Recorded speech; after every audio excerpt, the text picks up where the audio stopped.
L'entrée de la concession automobile BCA à Jarry, sous des détritus en tout genre, à cela quelques panneaux souillés avec de l'huile de vidange.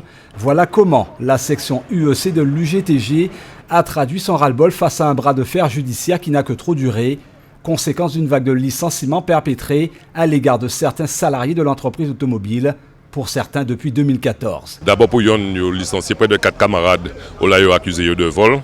Mais sans preuve parce que constat d'huissier, Blandin fait un constat d'huissier en pleine nuit, sans témoin, sans présence à les délégués. Et au prud'homme, nous gagnons indemnisation à ces camarades-là, ils ont annulé licenciement là. Ça c'est un premier temps. Dans le deuxième temps, nous avons un camarade délégué depuis 2014, qui a prononcé le licenciement à sans passer par l'inspection du travail en tant que salarié protégé.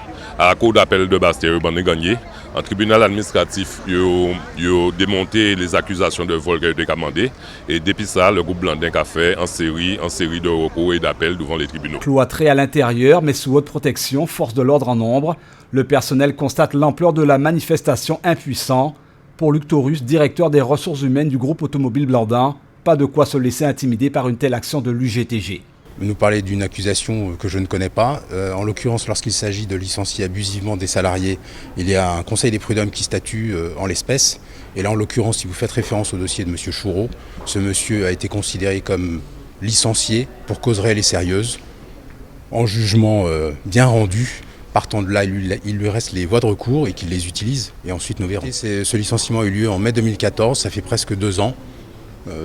Essayer aujourd'hui de demander une réintégration sur ces seuls faits-là de rassemblement, d'exaction, si ce sont les méthodes de l'UGTG, ça s'apparente, je dirais, aux méthodes d'un groupuscule qui n'est plus une organisation syndicale, mais pour moi une organisation presque criminelle.